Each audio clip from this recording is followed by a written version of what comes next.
Good morning, good afternoon, good evening. जब भी आप इस यूट्यूब चैनल को देख रहे हैं, मैं आपका होस्ट अमित वर्मा पेश हूँ आज आपके सामने लेकर साइंस क्वेश्चन और पार्ट 18।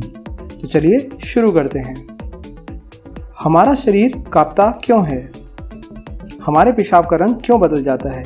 क्या हॉरर मूवी देखनी चाहिए? आसमान की ऊंचाई कितनी होती है? मरे हुए इंसान को जलाना चाहिए या दफनाना चाहिए? तो चलिए शुरू करते हैं। हमारा शरीर क्यों कांपता है? दोस्तों, अगर कभी एक हाथ से आपको कुछ पकड़ना हो, गुस्से में हो या फिर कंसंट्रेशन से कोई काम कर रहे हो और आपके हाथ पैर कांपने लगे, तो आप इसे हल्के में न लें। यह एक बड़ी समस्या हो सकती है। इसके कई सारे कारण हो सकते हैं और इनसे कई दिक्कतें भी होती हैं। फिर भी लोग इस बात को नज़रअंदाज कर देते हैं और अपनी इस कमजोरी पर बात तक नहीं करते हैं। इसे चिकित्सीय भाषा में ट्रेमर कहा जाता है और यह एक प्रकार का नर्वस डिसऑर्डर है। जानकारों का कहना है कि इस बीमारी में पहले हाथ कांपने लगते हैं, फिर पैर और बाद में धीरे धीरे पूरे शरीर में फैलने लगती है। यही नहीं, इससे कभी कभी आपकी आवाज़ भी कँपकँपाने लगती है। इस बीमारी में सबसे पहले हाथों पर असर होता है। ऐसा होते ही आप लापरवाही करने की बजाय डॉक्टर से सलाह लें तो बेहतर होगा। डॉक्टर की माने तो आप जब रेगुलर एक्सरसाइज नहीं कर पाते तो ऐसा होने लगता है। इससे बचने के लिए ज़रूरी है कि आप एक्सरसाइज और योगा को अपने रूटीन में शामिल करें। इसके साथ ही हाथों और पैरों की स्ट्रेचिंग एक्सरसाइज को शामिल करें। इससे आपके नर्वस की जकड़न और शिथिलता खत्म होगी। हमारे पेशाब का रंग क्यों बदल जाता है? पेशाब का रंग हल्का पीला होना सामान्य बात है और इसका मतलब है कि आप स्वस्थ हैं, लेकिन अलग अलग परिस्थितियों में शरीर अलग अलग प्रतिक्रियाएं देता है, जो पेशाब के रंग के आधार पर जाना जा सकता है। पेशाब के रंग में किस तरह के बदलाव नज़र आते हैं, चलिए इसे जानते हैं। पहला, गहरा पीला। अगर पेशाब का रंग सामान्य से भी गहरा यानी गहरा पीला दिखाई दे तो यह पानी की कमी को दर्शाता है। इस स्थिति में आपको अधिक से अधिक पानी और तरल पदार्थों का सेवन करना चाहिए। लाल रंग। पेशाब का रंग लाल होना पेशाब में खून की मौजूदगी को सूचक होता है या फिर अवांछित तत्वों का। अगर आपके साथ ऐसा कुछ हो रहा है तो आपको किसी विशेषज्ञ के पास जाने की आवश्यकता है। इसकी जांच करवाना बेहद जरूरी है, क्योंकि यह रक्त, किडनी या मूत्राशय, गर्भाशय, प्रोस्टेट ग्रंथि के कारण या फिर रक्त में के कारण हो सकता है।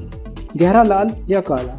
इस तरह के पेशाब का रंग अनगिनत स्वास्थ्य समस्याओं के कारण होता है, या लीवर की खराबी, लीवर में गंभीर संक्रमण, हेपेटाइटिस, ट्यूमर, सिरोसिस, अन्य गंभीर बीमारियों की समस्याओं के कारण भी होता है। फोर्थ, नारंगी। इस तरह का रंग अक्सर पेशाब में तब नजर आता है जब आप किसी दवा का सेवन कर रहे होते हैं या फिर आप प्राकृतिक सिट्रिक एसिड युक्त पदार्थ का सेवन कर रहे होते हैं। चलिए नेक्स्ट। क्या हॉरर मूवी देखनी चाहिए? हॉरर मूवीज यानी भूत या फिल्में, जिन्हें देखकर बच्चे बड़े भी डर जाते हैं। इन फिल्मों में आत्मा के अस्तित्व को, उनके अच्छे और बुरे चरित्र को बखूबी दर्शाया जाता है। आत्मा किस प्रकार प्रेत योनि में चली जाती हैं और अपना बदला लेती हैं। वैसे इस तरह की फिल्मों से इंसान में काफ़ी मानसिक बदलाव आते हैं और कभी कभी डर के ऊपर काबू पाने में काफ़ी मदद भी करते हैं। लेकिन इसका उल्टा भी उतना ही बड़ा सच है। कुछ कमज़ोर दिल के लोगों के लिए तो यह काफ़ी खतरनाक स्थिति भी हो सकती है। इससे उन्हें दिल की बीमारी, हार्ट अटैक आदि हो सकता है। वैसे तो ऐसी फिल्में बड़े ही रोमांच से भर देती हैं, लेकिन छोटे बच्चे, कमज़ोर दिल के लोग और गर्भवती महिलाएं को तो इनसे परहेज ही करना चाहिए, क्योंकि इससे उनके और होने वाले बच्चों के मानसिक विकास पर काफ़ी बुरा प्रभाव पड़ता है। तो अगर आपको इस तरह के डर पे काबू पाना है तो इन्हें देखिए, नहीं तो इनसे परहेज करने में ही आपकी ज़्यादा भलाई है। आसमान की ऊंचाई कितनी होती है? वैसे तो इस सवाल का कोई सीधा जवाब नहीं है, फिर भी हम आपको जवाब देने का प्रयास करते हैं। एक प्रकार से देखा जाए तो हम खुद भी आसमान का हिस्सा हैं, क्योंकि वास्तविकता में हम धरती की सतह पर हैं, जिसके चारों तरफ सिर्फ गैसों का आवरण है और कुछ नहीं। परंतु सामान्य बोलचाल की भाषा में हम आसमान को नीला आसमान भी कहते हैं।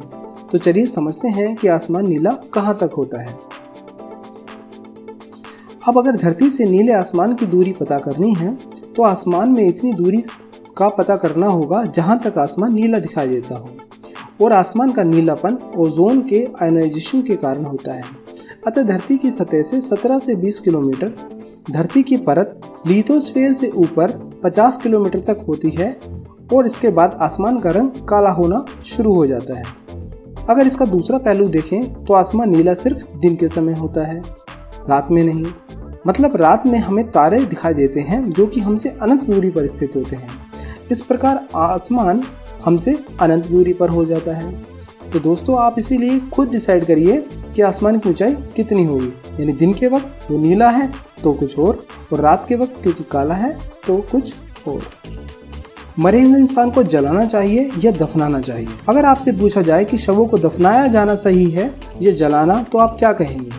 जाहिर है आप अपने धर्म के हिसाब से अपने किसी प्यारे इंसान की अंतिम यात्रा को पूरा करेंगे।